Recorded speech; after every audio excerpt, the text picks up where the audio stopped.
Have you ever laid in bed wide awake, not because the room is too bright or the world outside is too loud, but because your mind won't stop talking?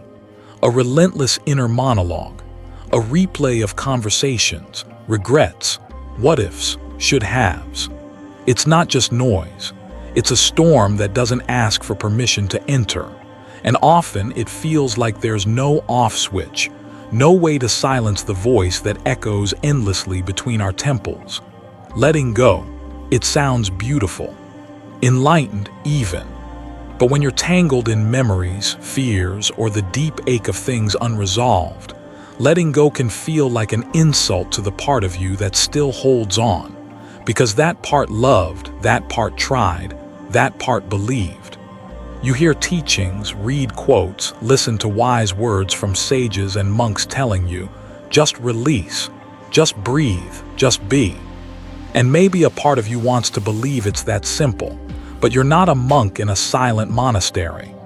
You're someone who lives in this noisy, complicated, heartbreakingly beautiful world, with bills, with memories, with responsibilities, with pain. And yet there's this quiet longing inside, a pull, not towards perfection, but towards peace. You don't want to escape life. You just want to stop feeling like you're constantly drowning in it. You want to know what it feels like to live without the weight. And that's where the journey begins, not with a quick fix, not with a spiritual shortcut, but with the courage to ask, why is it so hard to let go? The answer is layered, because our minds are not wired to release. They're wired to hold on, to grasp, to protect, to plan and predict and prevent pain, even if that means clinging to things that are long gone. Painful thoughts become familiar, old wounds become identity, even suffering becomes a comfort zone. But here's the truth no one really tells you. Your mind's restlessness is not the enemy. It's just afraid. Afraid that if it stops spinning, you'll fall apart. That if you truly let go, you'll lose something that made you you. The fear of letting go isn't weakness. It's the echo of your past trying to survive into your future. But just because the mind insists doesn't mean the soul agrees.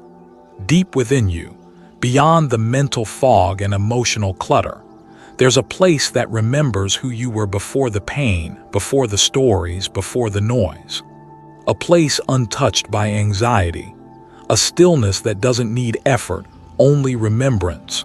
And once you stop fighting your restless mind and start listening to it with compassion, something unexpected begins to happen. It softens.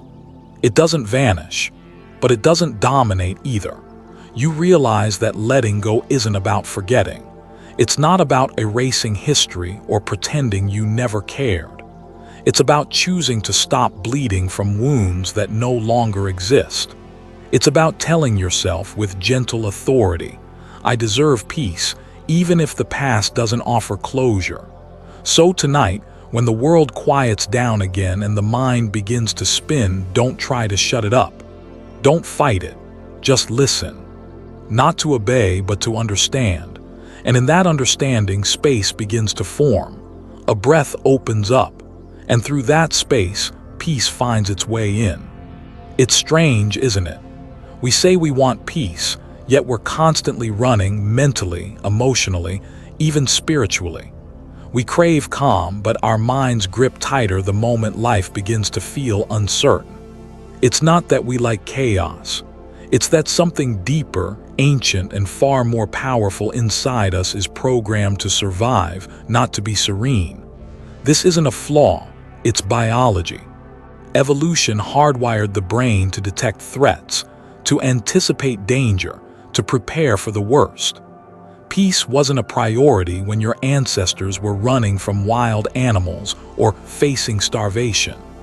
In fact, the very act of clinging to memories, relationships, beliefs, and identities is how the human species endured. The brain clings because it was built to keep you alive, not to keep you happy. That's why letting go feels like dying. Every time you try to release something, an old resentment, a version of yourself, A person you once loved, the brain treats it as a threat. It rings the alarm. Wait, it cries. Don't let that go. That meant safety, that meant control. Even if what we're holding onto is toxic, painful, or long past its expiration date, it feels safer than the unknown. The known, even if it's suffering, offers the illusion of control. And the unknown, the brain reads that as a risk. But here's where the suffering begins. The brain is stuck in survival while the heart longs for freedom. You start to notice the conflict. One part of you says, move on, breathe, forgive, be here now. The other part, it's building walls, revisiting old fears, preparing for battles that may never come. And this is what exhausts you. It's not the external world that drains you. It's the constant war within. So when the mind clings to certainty, it isn't being irrational. It's trying to protect you in the only way it knows how. But here's the paradox. In its desperate attempt to keep you safe, it's also the very thing that's keeping you stuck. You hold on to an identity because the unknown version of yourself is too terrifying. You hold on to pain because it feels familiar, and familiarity tricks you into believing it's safer than emptiness. You even hold on to anxiety, as strange as that sounds, because at least anxiety gives your mind something to do. Now pause here for a moment and ask yourself, has clinging actually made you feel more secure? Has gripping tighter ever given you peace? Or has it, in truth, only made you more anxious? You see, clinging is a reflex, not a strategy. It's a survival instinct passed down through generations. And unless you bring awareness to it, that reflex will run your entire life. It'll decide what you chase, what you fear, and what you're willing to let in or push away. The Buddha spoke directly to this. He taught that attachment is the root of suffering, not because life demands suffering, but because we demand certainty. We demand control over what cannot be controlled, and so we suffer. But this isn't a hopeless pattern. In fact, becoming aware of it is the first doorway to freedom. Notice how your body tenses when something doesn't go your way. Notice how your thoughts loop when someone disappoints you. Notice how your breath shortens when you're unsure of what comes next. That's the mind clinging. That's the survival reflex at work. And in that moment, you have a choice. Not to fight it, but to see it clearly, gently, honestly. Because the brain will always default to survival. But you are not just your brain. You're the awareness behind it, the watcher, the space where thoughts appear and dissolve. And that space, it doesn't need to cling, it doesn't need to grip. It's already whole. When you recognize this, something remarkable happens. You begin to stop reacting to life and start responding to it. You no longer grip every thought or feeling like it's life or death. You let some things pass.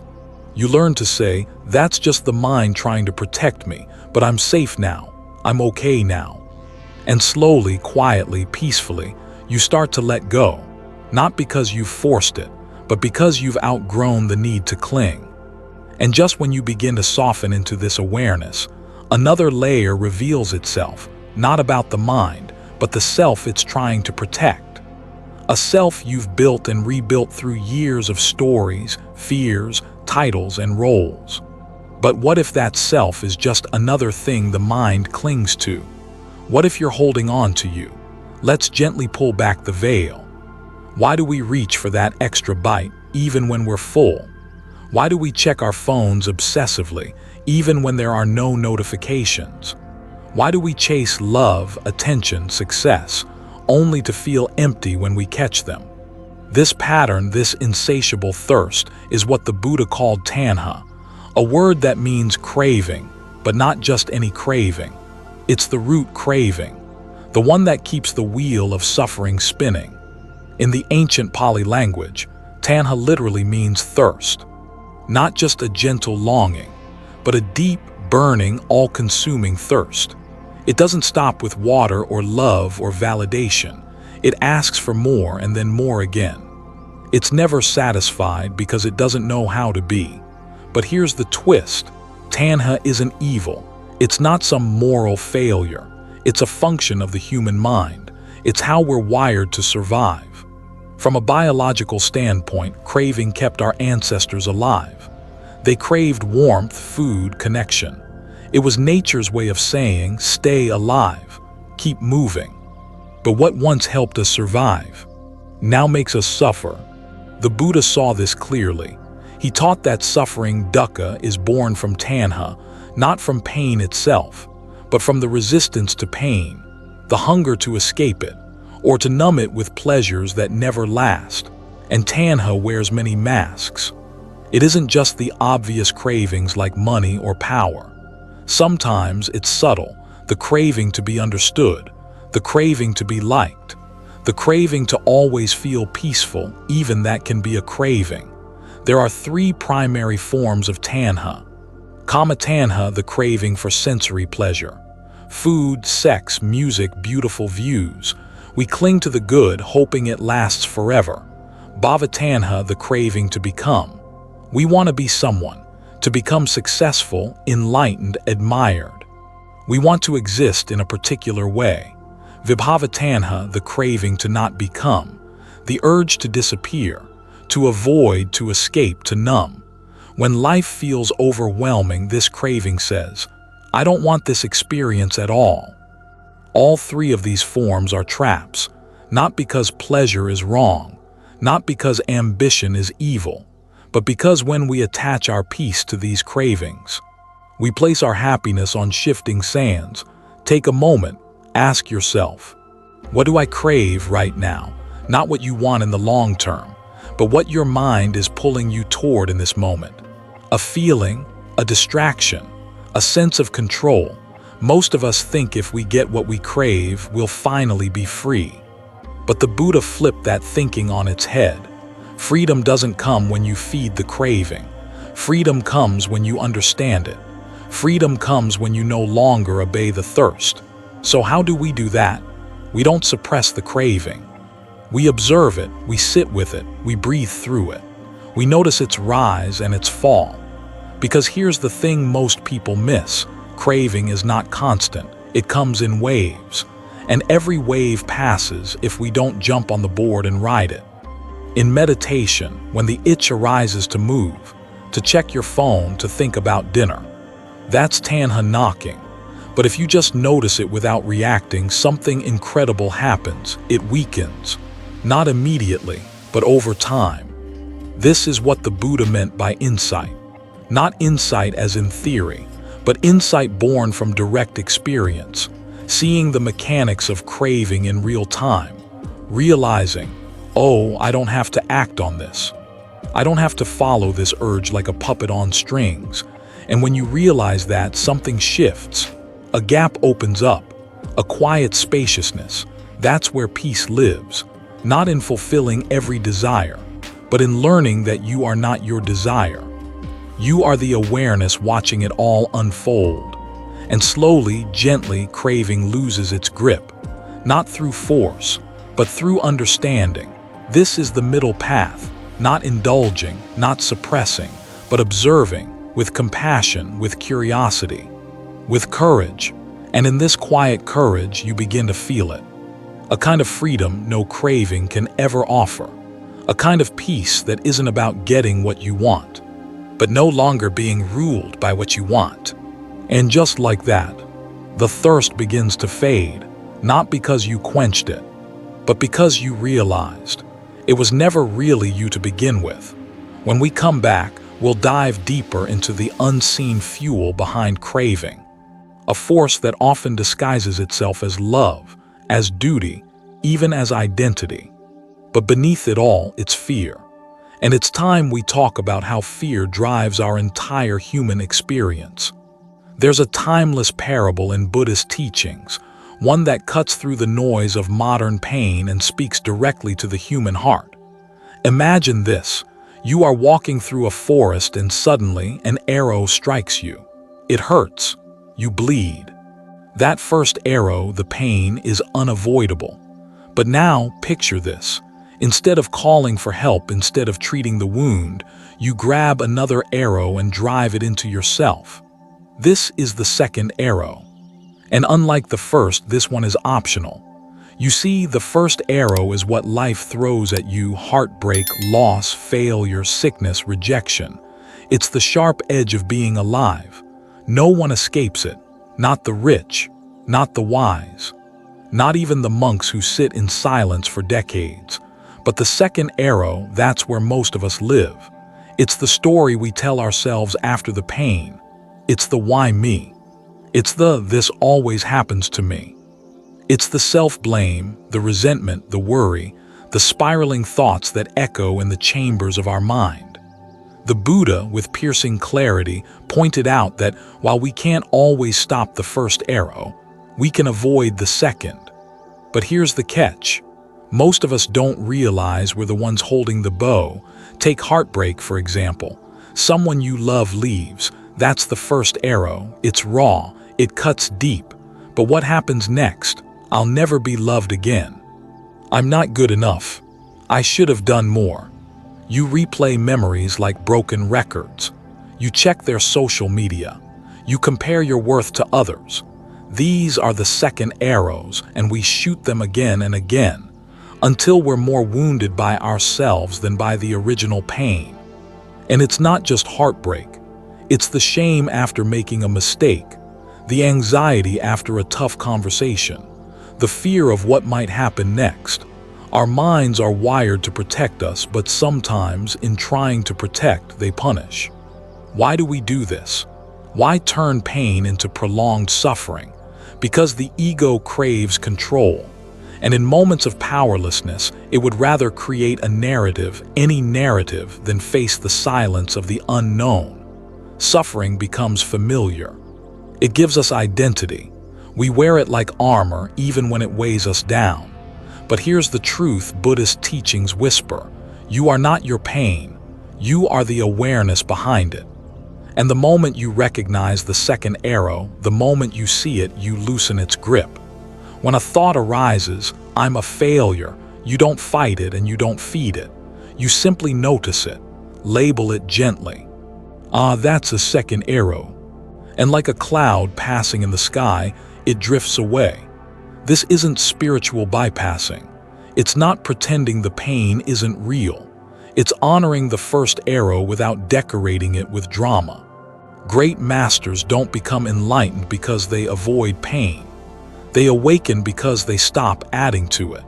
Every moment you pause before reacting. Every breath you take before spiraling into thought. Every time you choose stillness over story, you drop the second arrow. And what remains? Just life, pure and unfiltered. Sometimes tender, sometimes terrifying, but real. This is the power of presence, not the absence of difficulty, but the refusal to be dragged by it. Because once you stop wounding yourself, you begin to heal. And healing is not about returning to who you were. It's about remembering who you are beneath the arrows. And as that truth begins to settle, a deeper question emerges, almost like a whisper behind the silence. If we can stop the second arrow, can we also stop the craving for the first? Can we truly let go, not only of suffering, but of the need for it? To explore this is to step into the heart of Buddhist wisdom. And at its center, we'll find something surprising. Not a concept, not a commandment, but a fire. Let's walk into it. We don't just suffer because of what happens to us, we suffer because we think what happens defines us. You see, once the mind forms an identity, a story about who we are, it will protect that identity at all costs. Even if that identity is built around pain, around being a victim, around struggle. Because pain feels safer than emptiness. The known, no matter how destructive, feels more secure than the unknown. But what if everything you call you, your name, your age, your job, your achievements, your trauma, was just a thin shell, a story stitched together by memory? The Buddha understood this deeply. He taught that clinging to a fixed sense of self, I am this, not that, is one of the roots of our suffering. Because the moment we identify with something, a belief, a role, a status, we also begin fearing its disappearance. Think about it. The reason many people resist change is not just because of the discomfort of the new, but because of the dissolution of the old self. We fear that if we let go of certain patterns, we'll stop being who we are. But who are you really? Strip away your titles, your opinions, your wounds, your preferences. What remains?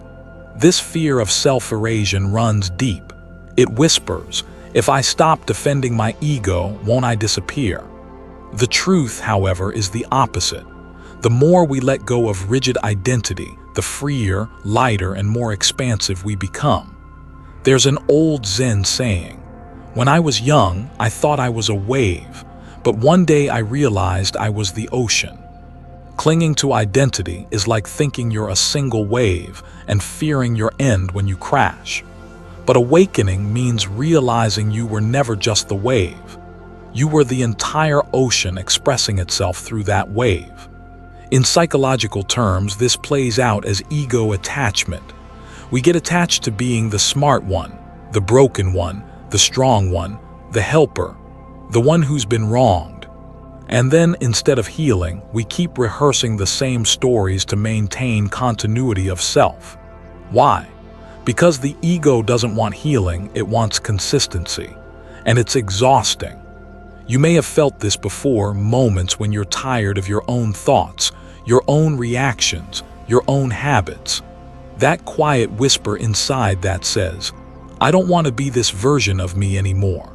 But then the mind responds, but who will I be without it? The spiritual path, especially in Buddhism, is about answering that question not with more stories, but with silence. Letting go of identity doesn't mean becoming no one. It means becoming no thing, fluid, open, receptive. You're not dissolving into nothingness, but returning to spaciousness, to the original selfless awareness that existed before the labels. There's power in anonymity. There's peace in not being someone all the time. This is why monks shave their heads, wear the same robes, abandon their names. It's not to reject individuality, but to loosen the tight grip of ego. To remember the self that's not defined by society, performance, or history. And yet, this isn't about erasing your story. Your experiences matter. Your past shaped you.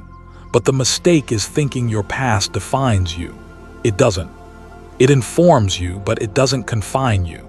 The real freedom begins when we stop narrating ourselves in every moment and just start being. So the next time fear whispers, but if you let go, who will you become? You pause, breathe, and respond not with words, but with stillness. Because in that stillness, your truest self is already waiting.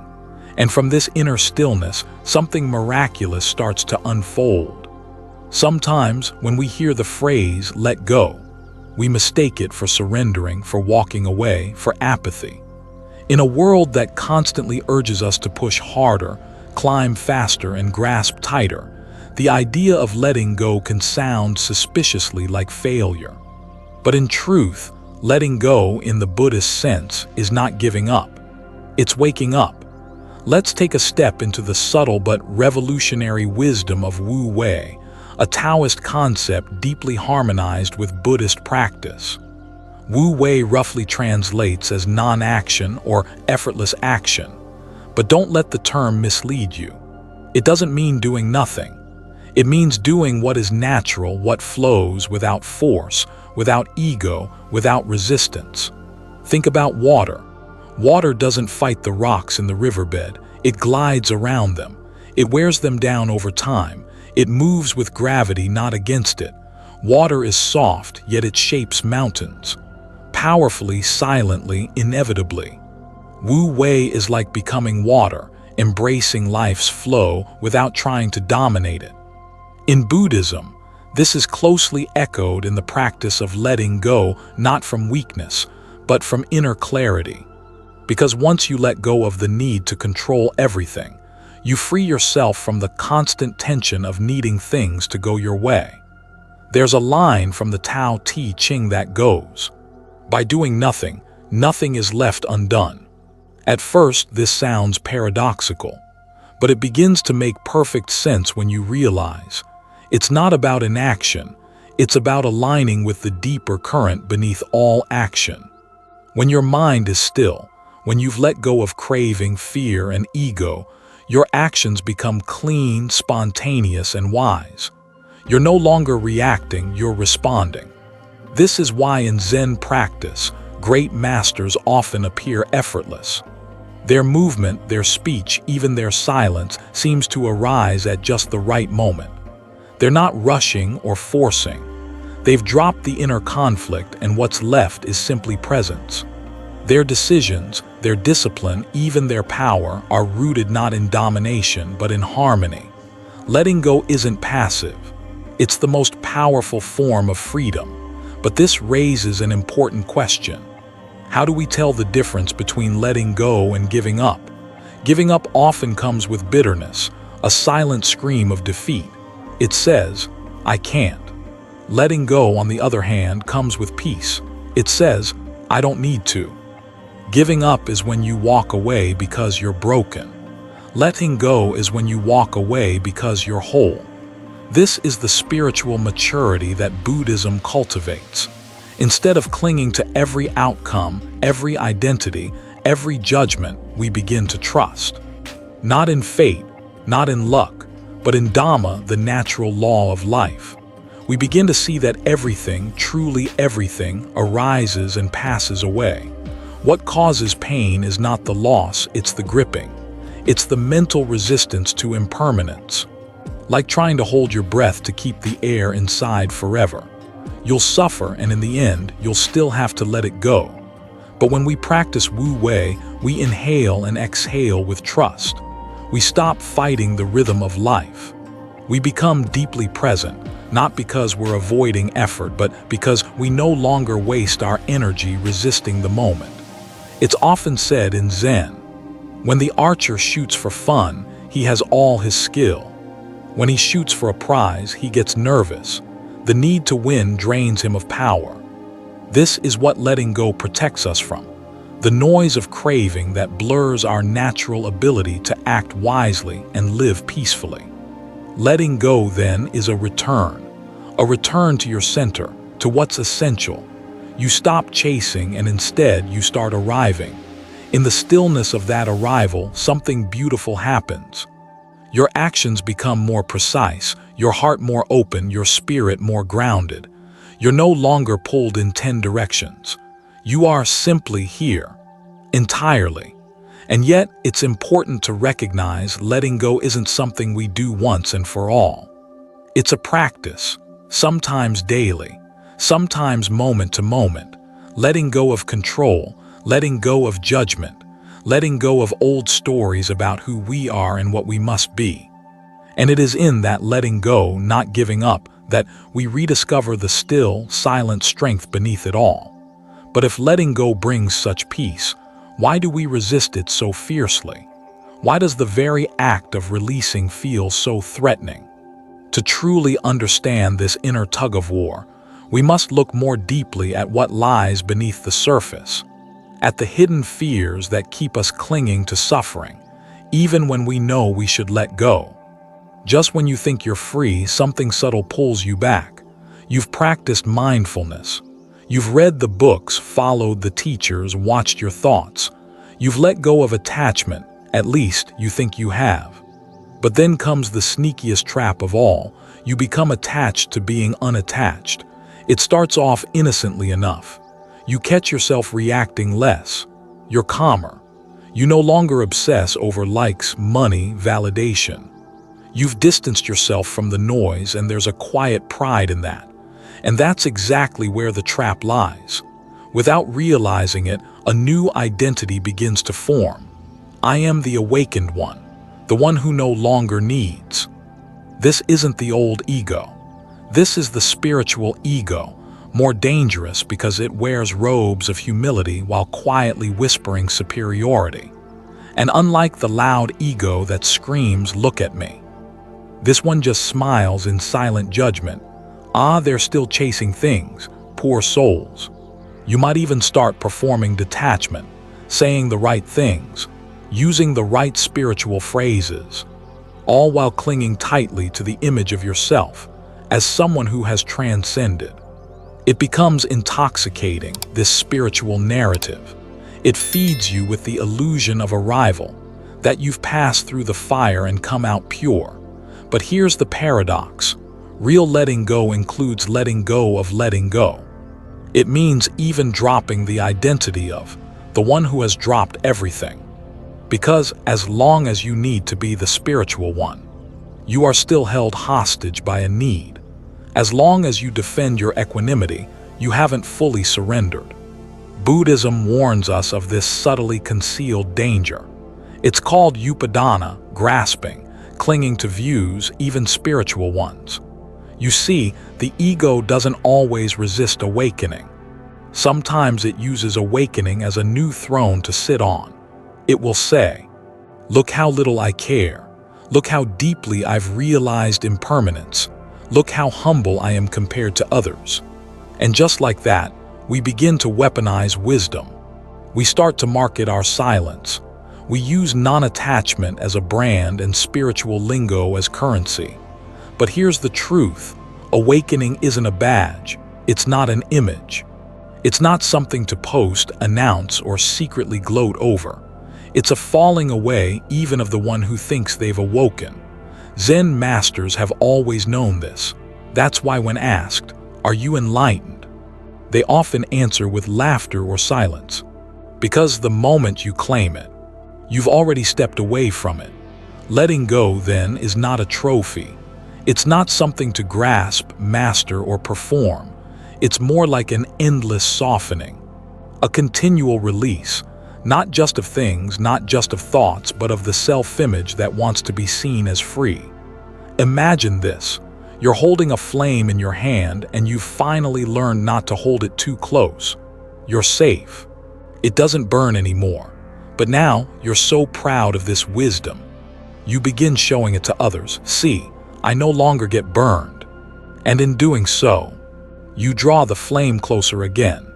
True surrender is not just about releasing what burdens you. It's about releasing the you that always wants to be seen letting go.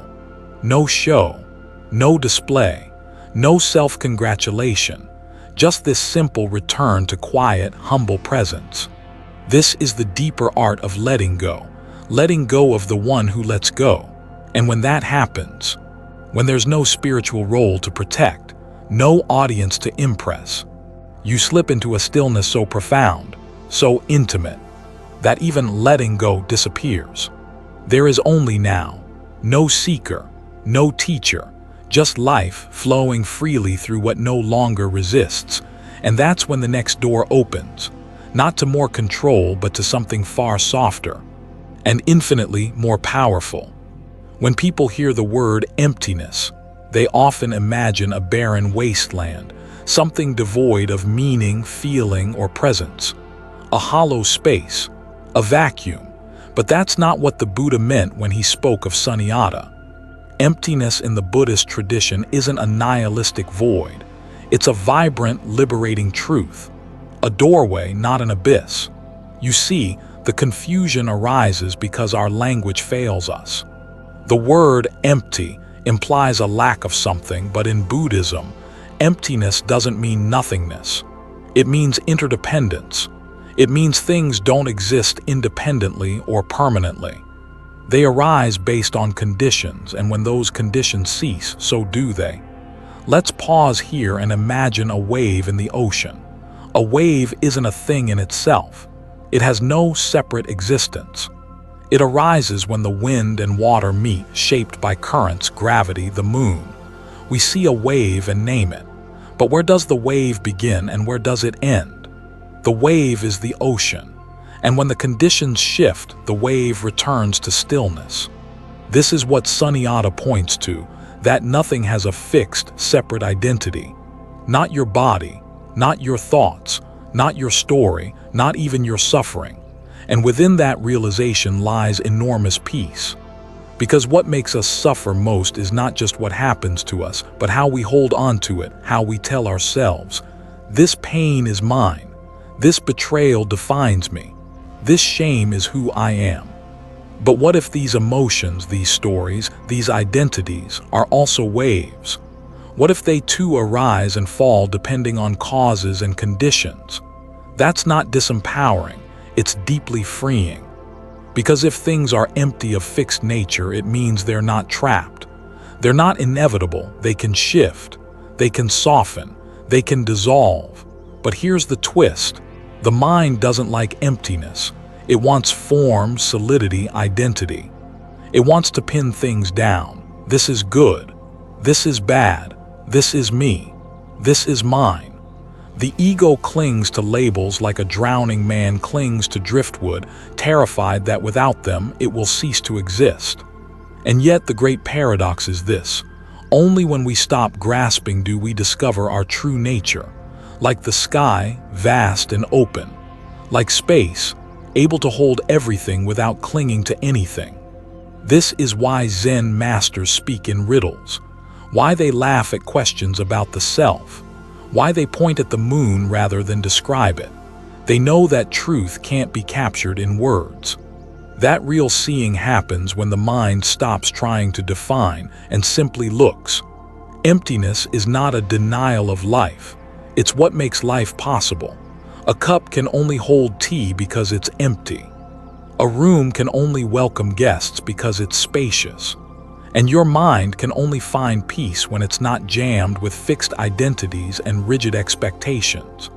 To live with Sunyata is to live like the bamboo, strong yet flexible, rooted yet hollow, capable of withstanding storms because it does not resist them. It's also the key to compassion, because when we see that everything and everyone is conditioned, we stop blaming. We stop labeling others as bad, stupid, or evil. We begin to understand. We begin to see the child behind the anger, the fear behind the aggression. We soften, and in that space where nothing is fixed, forgiveness becomes possible. Healing becomes possible. Change becomes possible. So the next time you feel lost or overwhelmed, don't look for something to hold on to. Instead, notice the space around it. The silence behind the noise, the awareness behind the thought. That's Sunyata. That's what the Buddha pointed to, not a void to fear, but a freedom to embrace. True emptiness isn't the absence of life. It's the absence of illusion. And from that space, a deeper truth begins to dawn, one that takes us far beyond mere letting go. There's a moment in every seeker's journey when philosophy must become practice, when lofty ideas must descend into the mess of daily life and touch the ground. The Buddhist path was never meant to live only in books, scrolls, or silent temples.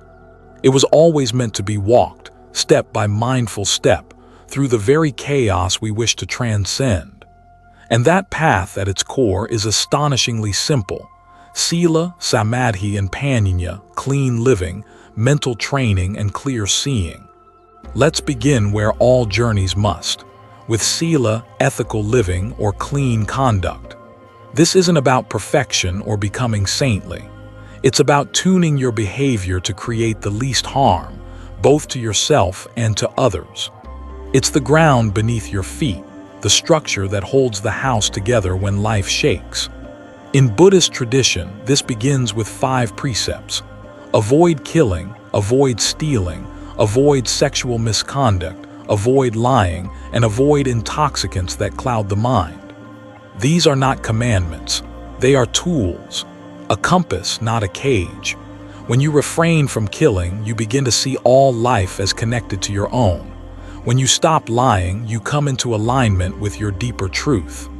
And when you stop intoxicating yourself, you're forced to sit with the rawness of reality and learn from it.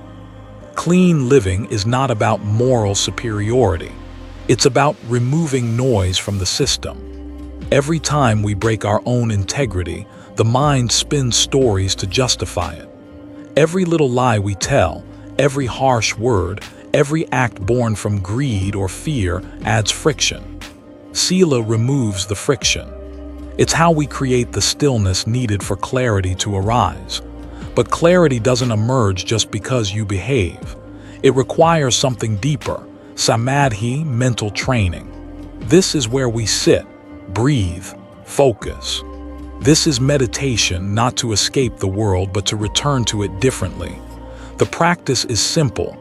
You follow the breath and the mind wanders. You bring it back, again, and again, and again. It's like training a wild horse. You don't beat it into submission. You don't yell. You offer the rope gently, patiently, until trust is built.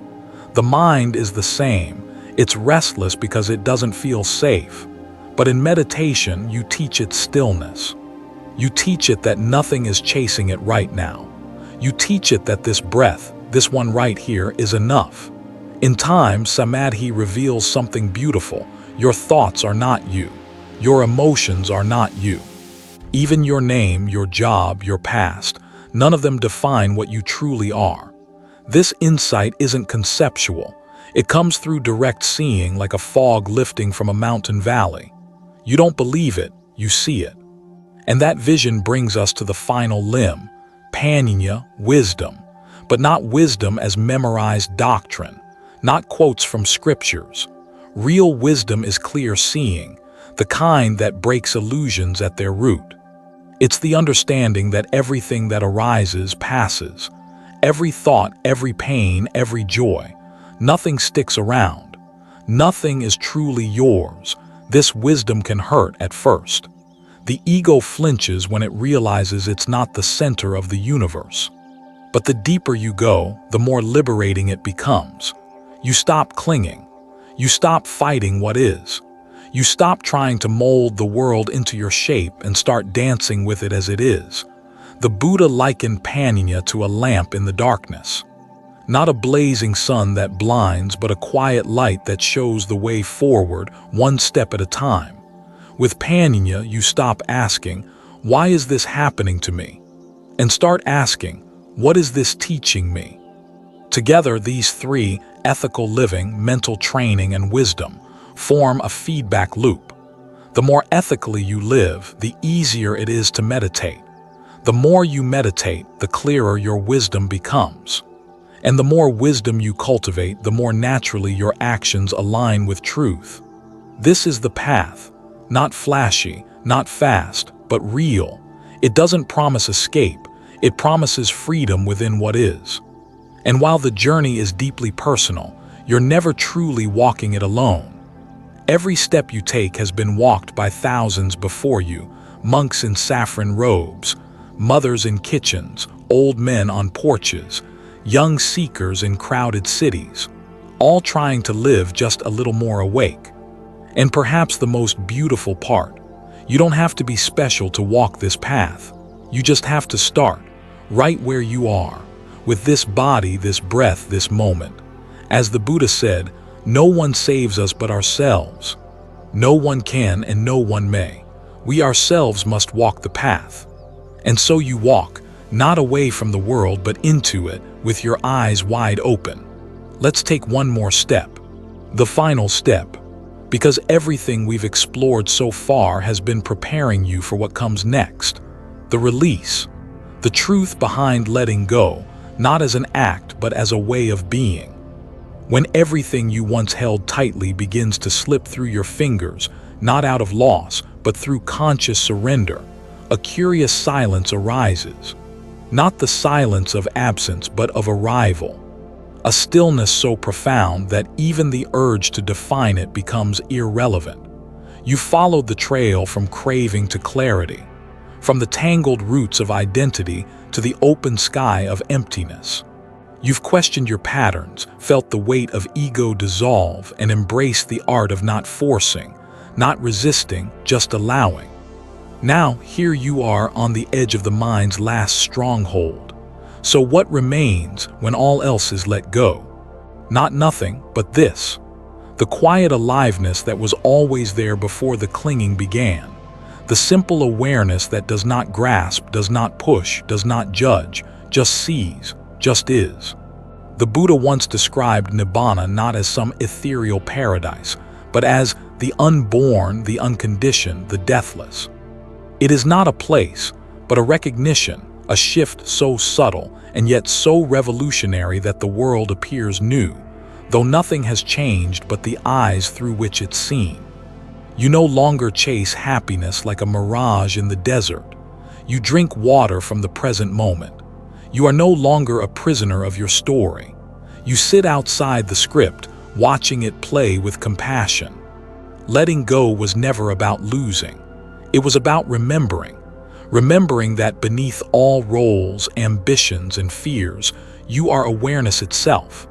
Not a thing, not a name, not a success, not a failure, but the vast, open field where all of these arise and pass like clouds in the sky.